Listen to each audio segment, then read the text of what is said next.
WELSTech is a bi-weekly podcast exploring the intersections of technology and ministry.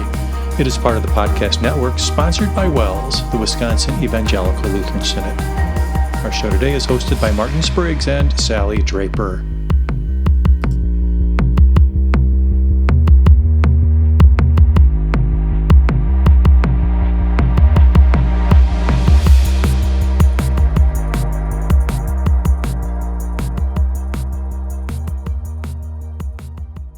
Welcome back to WELSTech, everybody. This is episode 710, and we're recording on October 10th, 2023.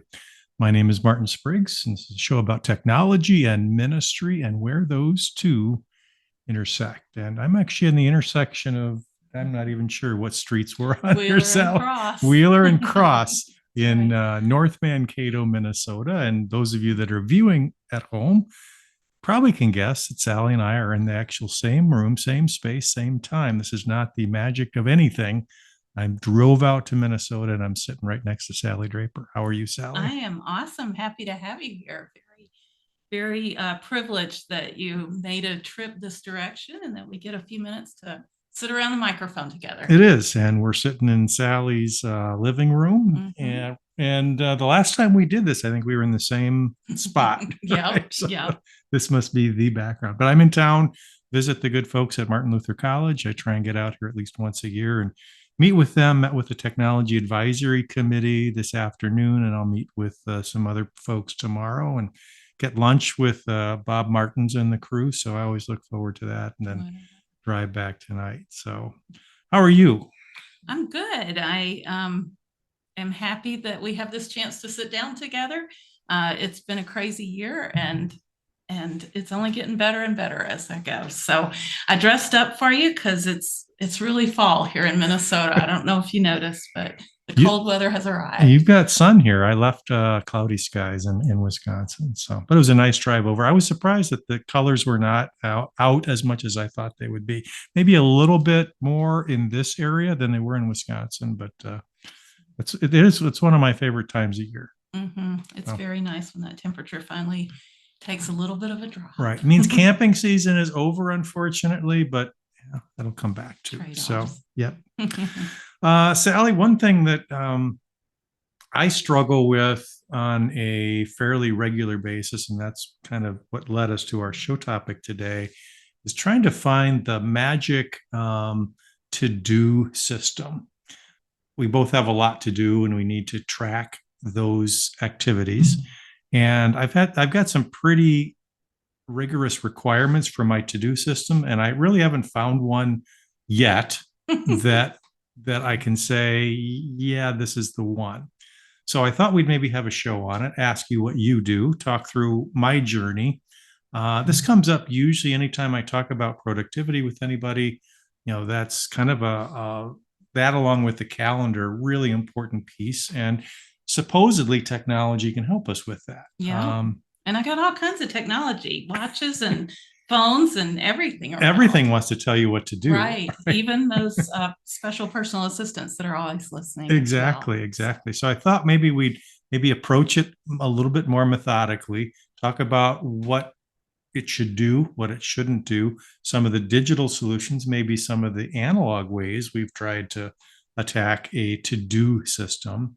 And then I don't know that we'll come to a conclusion, but I think it'll start a conversation. And I know a lot of our listeners try different things as well. And so that'll be good too as well. So I thought that would be a good topic. When we're together, we can look each other eye to eye and say, my system's better than yours for these reasons. Go ahead and say that. We should have planned like an ebook versus paper book conversation. That would have been a better knockdown drag out. But we're both wearing watches. We can at least say we agree on that. Exactly. So let's talk first, Sally, maybe about the key requirements that we look for, or each of us looks for in a to-do kind of system, a system that will manage tasks. And at the top of my list is always, it has to be easy to enter stuff. Sure.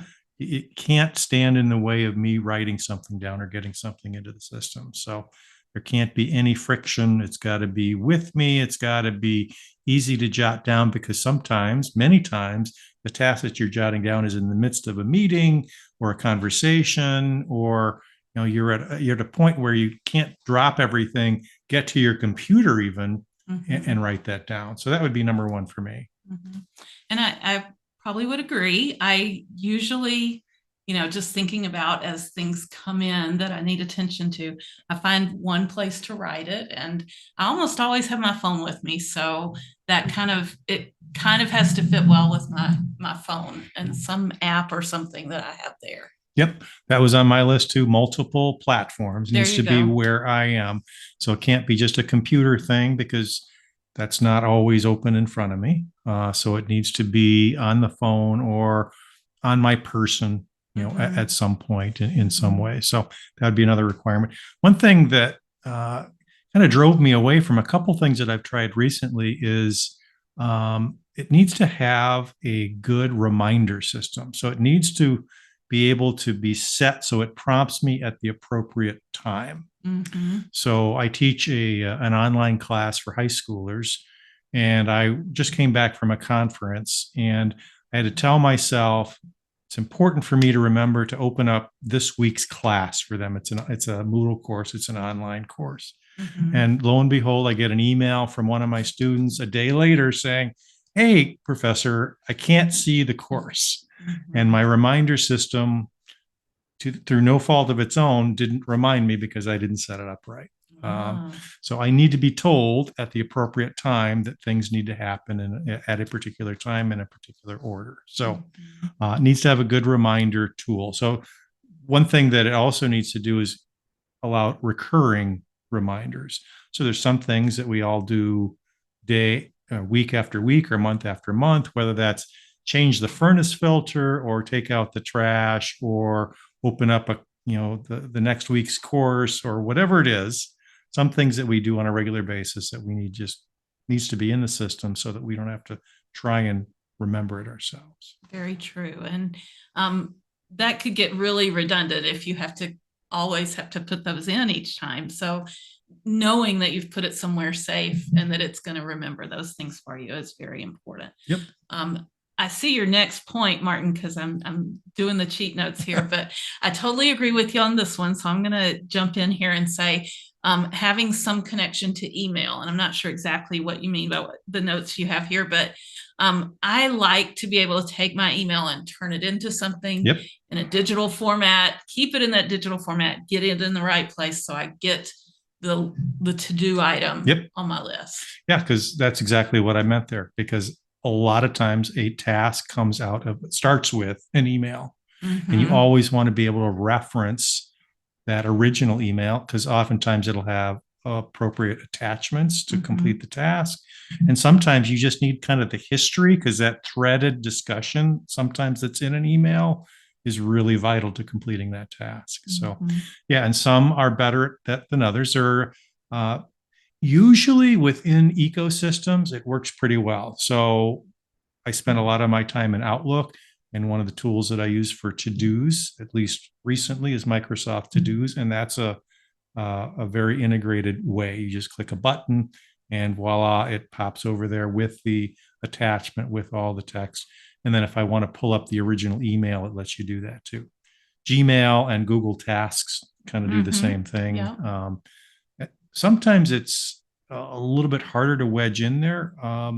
Like for Trello, both you and I use Trello for task management as well. And you kind of have to work with plugins that work with Outlook that'll send it over, or Trello allows for emails to be sent into your system as well. So, and it includes the attachment, that kind of stuff. So it's not always as integrated as you like. Yeah, it's interesting you mentioned Gmail and tasks, because I went to the calendar just the other day and it said your calendar activities are now going to be task or something to that effect. They just made a change like this week with how they're handling task or naming things task that we've been doing all along. Exactly. Yep. I think they're finally figuring out that that's something everybody does, and it needs to be super simple on all the platforms. The last thing that's on my must-have list for a to-do system or a task management system is it needs to integrate nicely with the calendar. So if there are tasks that are timed tasks or things that need to be done at a particular time, you want to make sure that those are connected in some way to your calendar. So when you look at your calendar, you don't have to remind yourself, hey, I got to look at my task list too. It's already there. I do this at 9 o'clock, or it's just kind of a nicely packaged deal. So, and calendars are that hardscape of your life. They are the must do's. This is my playbook for the day. And so you want to be careful what you put on there. It's not just your wish list, but it's, if it's on there at 9 o'clock, that's what you want to be doing at 9 o'clock. And some tasks are like that. So very good. So I think the big question is, do you have any experience with these to-do lists, and do you have a recommendation? I have experience with almost all of them. There you go. You're the right person to make a recommendation of success. So let's run down the kind of the best of. Most people, if they've been into digital task management at all, will remember hearing about these or trying them. And they're pretty easy to get into. I mean, they're not difficult, and most of them are not costly if there's any cost at all. So one of the ones that we've already talked about is Trello. And one thing that I really like about Trello is that you can throw almost anything on a Trello card. It can be done to hold attachments. You can have checklists. You can have assignments. Basically a Trello card can hold it all. And you can be related to another one. They're just really multi-purpose kinds of things. You think of it like the old index card or the Post-it note or whatever. So Trello, super powerful tool. And both you and I live in it on a pretty regular basis. And it's a very powerful thing. So for sure, Trello versatile. We've planned our camping trips with it. It's easy to share, that kind of stuff. So we like it a lot. My Christmas shopping list is in there. Yep. For many years, actually. I can go back and see what I purchased previous years and stuff. So I mentioned Microsoft ToDo, which I'm going to come back to in my picks section. That's where I'm at today. Yep. Okay. Since we're talking about Microsoft tools, OneNote can be used as a task management system that doesn't have reminders, that kind of thing, but you can easily put tasks in there, and it integrates with Outlook since it's in that Microsoft family. Evernote is kind of another competitor that you can have tasks in. Google Tasks we talked about. A couple that we haven't, Any.do is one. Todoist, those are kind of in that same genre, really kind of dedicated task management tools.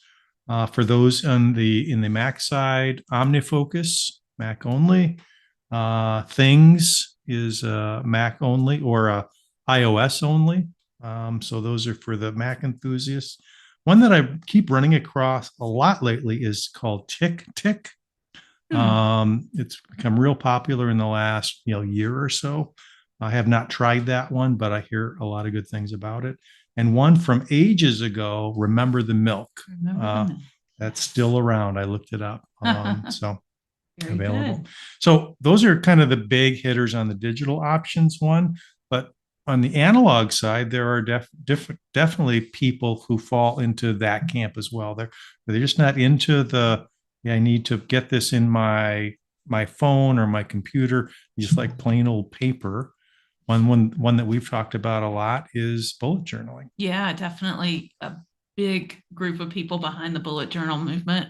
I think they just celebrated like their 10-year anniversary or something. Wow. And so it's been around for a little while, and there's many variations to it. And I've done it for several years. I use bullet journal concepts. I definitely am more of a paper person than a digital person, but I've fallen away from that track as well. And I think my biggest challenge is coordinating work and home. And home things come up while I'm at work, and just having kind of two sides to things is kind of hard with a bullet journal. It's more of an all-in kind of thing, and that just didn't fit well with work and home. Yep.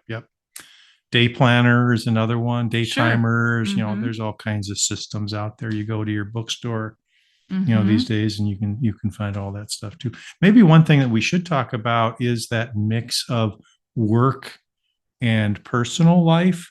How do you kind of alluded to it before? You maintain those in the same system, or are those just two totally separate things for you? Yes, and yes. Okay. I have calendars everywhere. And one of my biggest challenges with work and personal, being a person that works full time remote from home, is that my home office is upstairs and my personal workspace is downstairs. So Mhm. physically, they're a distance away. And when you have challenges like me with walking and things, it's even more of a distance. And so Right. I do have a calendar that's my downstairs calendar, that's my home calendar, kind of a paper thing, and then upstairs I use a separate one. So that's Okay. kind of how I separate mine in paper in two different places. Yep. So I've tried so many different ways with this, and ultimately, I kind of approach the same thing as calendar and tasks. It really kind of needs to be a one place thing. mhm. I can't, we talked about it being easy to use and kind of friction free. And the minute I have to think it goes on this versus Which that book? versus that, right, that's a barrier. Sure. So to just get it in there, I'll sort it out later. I'll tag it somehow. I'll put it under a personal list versus, a work list or teaching list or whatever it is. I can deal with that later. I just need to get it in there. But it needs to be that one place. I can't be thinking, is it this tool? Is it that tool? Is it this Mhm. directory? Is it that directory? Mhm. I don't have time to organize when I'm trying to get that task done. So Makes sense. um, Valid argument. there are hybrid options, what I would call hybrid options. And this is with the advent of things like the Apple Pencil and the iPad, where you can write. You can use a kind of a pen and paper approach Mhm. in and also in a digital world. And I've tried that too. There are lots of cool PDF type templates, for Mhm. bullet journals or for other kinds of planners that you can plug into these, iPads or tablets and write in and create in. And those are intriguing too. And I've tried those, and Yeah. those have some staying power because they say there's something therapeutic about still writing things down versus typing, Mhm. especially taking notes. But I would think in all respects, so you're kind of combining the best of both worlds too, Yeah. especially if you can search it. So. Yeah, searchability, and just shareability once you have it digital and stuff. I've always taken notes during sermons. That's one of my things.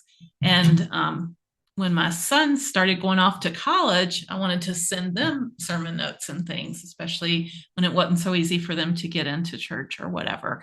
And so I went the whole digital iPad good notes route, and I really enjoyed it. It worked really well for me. But I just don't have a need for that kind of sharing at this point. So I carry a little small notebook in my purse, and my pen and paper, Okay. come out during the sermon now. So yeah, maybe you guys heard that. We happen to have the world's loudest Mustang across the street from here. And I thought it that was scares me pipes or each something. time. No, it wasn't in the house. It's a car. Okay. It scares me every time. One last item that we should maybe address in this conversation about to do and task management is how we use them, how we interact with them. And what I mean by that is, where does it fit in our lives? And I think for me, it's one of the first things that I do during the workday is I look at my task list. Well, I look at the calendar, so I know what that looks like. Mhm. But then I look at my task list to see, where am I going to plug these in? Which ones am I going to plug in?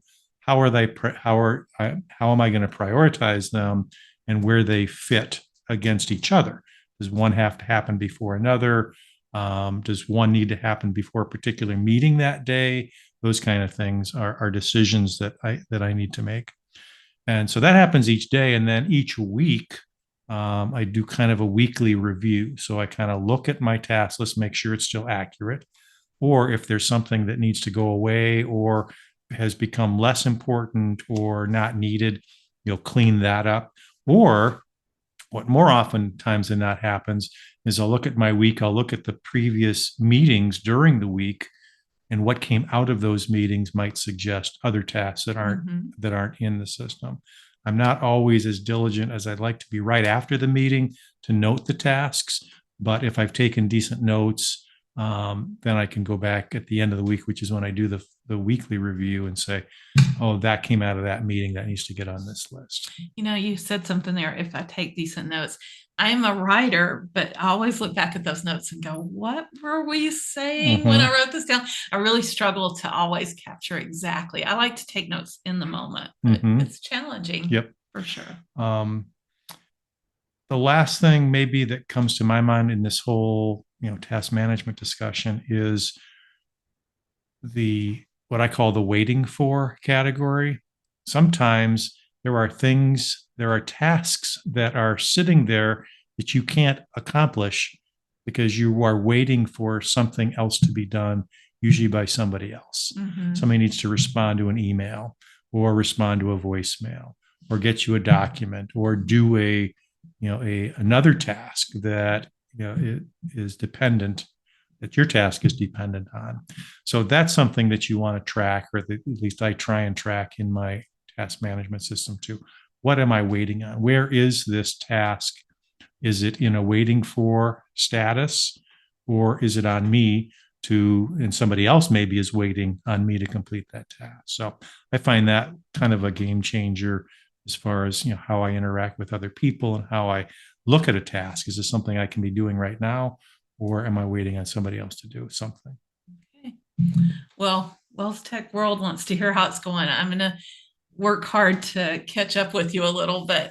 I do many of those things. I think over the years you have to, or you can't work, right? Right. And definitely the review at the end of the week, and I always look forward as well. So mine is kind of review the week and look forward at the same time, prepare for the next week, get my paper appointments down and things like that. So, but yeah, piecing it all together and making it work smoothly is definitely a challenge. So if you all have a thought on task management and to-do lists, and you found something that really works for you, we'd love to hear about that. So let us know. Go to wellstech.wels.net and put a note down there for us, leave us a voicemail, or email us, wellstech@wels.net. All right, Sally, let's move on to our ministry resources this week. What have we got? Thought it was time to look ahead a bit to some of the big things that are on the calendar for next summer. So we've made it through 2023 in the big conference time period.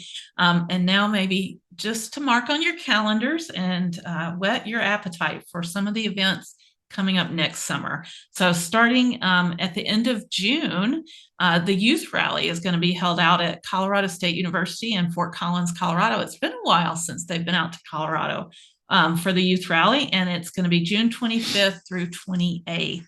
And definitely, if you're in that mode of supporting youth in your congregation and things, you need to be thinking about this and beginning to make plans. And there's information online. All these things, I'll have links in the show notes too, so you can get more information. Beautiful part of the country. Was just there this summer, and it's worth the trip. And if you want to chaperone, that's probably a good a fun one, to do it for sure.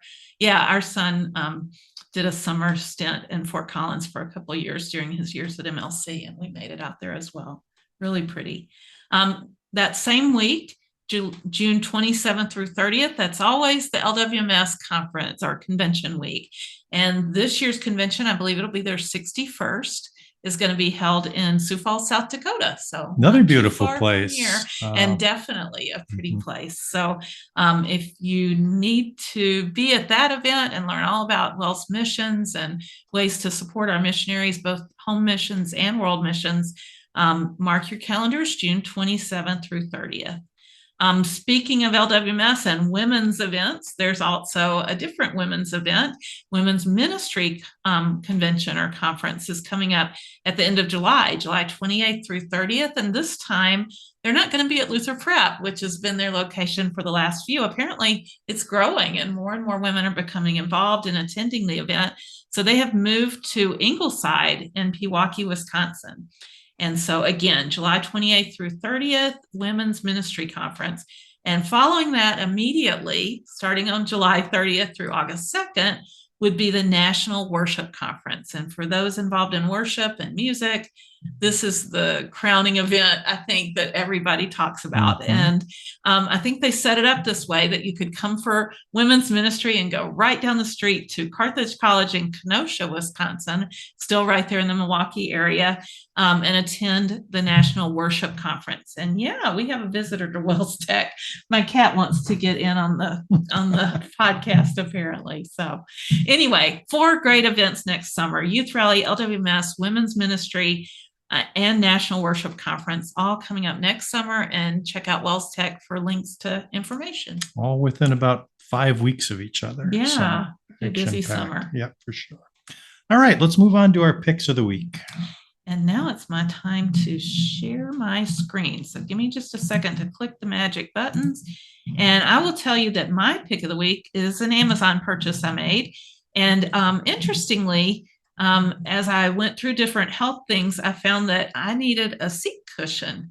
And when I went into rehab and stuff, they put me on a seat cushion called a Roho. I don't know if you've ever heard of that, Martin, but inside the Roho are these tall, really heavy plastic, a whole bunch of them, like 100 of these tall, skinny plastic things that fill up with air. Okay. So it's an air cushion, basically. And what's cool about it is it shifts around as your body moves and stuff to move the air around to change support those you. pressure points. Yeah. Exactly. And so if you have challenges with sitting in your chair all day doing technology, I've found that these same types of cushions can help you.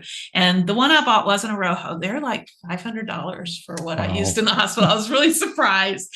It was really comfortable. Mhm. But I did find one made by Purple, which is the company that makes mattresses. Yeah. And they have this Purple Ultimate, and it is a very good seat cushion. I've been sitting on it for probably about 5 or 6 months now. And it, again, contours to your body and has a nice cover over it. And I kind of take it with me as I go because it is really, really comfortable and flexible. And I guess I'm like the princess and the pea now. I have to have a special thing to sit on, but I give it high ratings. I've been using it for months, and no degradation in it or anything like that. So I'm really pleased with it, and it makes Sally tested. Makes my computer work very comfortable. It says designed for gaming, which I guess makes sense, right? Yeah, they do sit in those quite a bit. For sure. Okay, very good, nice. And this you mentioned the price. It says 119 on I think Amazon that's a right sale. now? Okay. Normally 150. I think I paid the 150 for it. Okay. It was worth it, and I continue to use it. Good.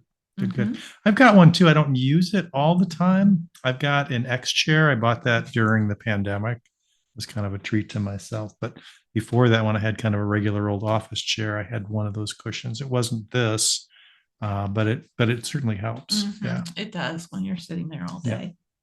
All right, my pick of the week, which I already kind of tipped my hat on, was Microsoft ToDo. This used to be Wunderlist. Microsoft bought them and kind of melded it into their other products, and that's one of the reasons I like it. Works seamlessly with Outlook, with my calendar. We are a Microsoft shop at the Center for Mission and Ministry, so makes sense to use a Microsoft tool, and it checks almost all the boxes, so to speak, of the requirements that we just went through earlier in the show. It's fairly simple to use. It doesn't get too much in the way. I use Trello a lot, of course, but I don't use it as my primary task list for certainly for personal, but even for individual tasks that I have in my work life, because it's too complicated.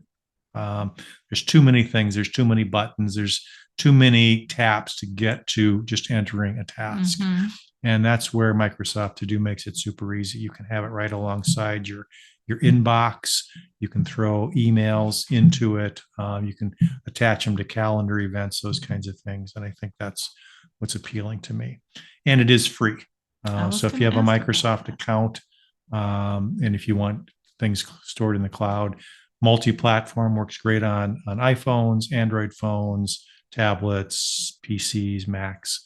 They all have. There's always an app there and a web version as well. So Very nice. Simply designed and just kind of works. So that's my pick of the week. Right. Sally, should we close things up with community news and feedback? Definitely. One thing that I do is I follow my friend Matt Miller from Ditch That Textbook, and he sends out a daily, I believe, email. I don't know if it's, I'll have to check that, but his emails are always great. And one thing he mentioned recently was he did a kind of a webinar format of the future of classwork with AI. Fits right into our AI discussion we're having with Rachel and Jason and our ed tech shows. And it's actually set up on the Swivel website. And Swivel rang a bell with you, Martin, because Swivel's kind of a hardware type solution to doing camera angles and things like that, focusing on the speaker and that kind of thing. Apparently they're branching out and doing all kinds of interesting things. But they do have it set up like course format, and they do a little bit of introduction to Swivel and things like that as part of it. But Matt's webinar recording is out here. It's out here for free. And he actually shares, and I'll share the link in the show notes, his slide deck as well, which interestingly was done in Canva. So yeah, if you're interested in a little bit more about AI, in the interim, when we're not discussing it on WELSTech, you can dive into some of Matt's resources as well and see his full slide deck. You might want to make use of his slides and give others in your faculty or whatever some introduction to it. So it's not super deep stuff, and I think it's a good introduction. I did watch the webinar, and he's a great presenter. So yeah, good stuff. Excellent. As I mentioned, if you'd like to contribute to the show, point us in the direction of topics, people to interview, or if you have thoughts on anything we've talked about in the show, please contribute that. Go to welstech.wels.net. Join us on our social connections, Facebook, Pinterest, Twitter. We have X, right? Can't get used to that. We have a Google group, very active one. So take advantage of all those resources, and we'd love to hear from you. Definitely. All right. Sally, we're going to do this again in a few weeks. And one topic that I think both of us have kind of been interested in and dabbled in over the years is automation software. We've talked about if this, then that, IFTTT. But there are all kinds of other opportunities, I think, to connect the dots in some of the apps that we use. We use a lot of web apps, and there's a lot of tools that can make things work better together. We talked about getting emails from Outlook into Trello. That can happen through some of these automation tools. Yeah, I'm looking forward to the discussion. I have a current dilemma where I'm kind of trying to wrangle the communion helpers in our congregation and make sure all the slots are covered for that and get backups and things like that. And I'd love to send them reminder emails. So hopefully we're going to come up with solutions that'll do that very thing. Okay. So tune in next time for that. Thanks everybody for joining us. We'll talk to you next time. Bye-bye.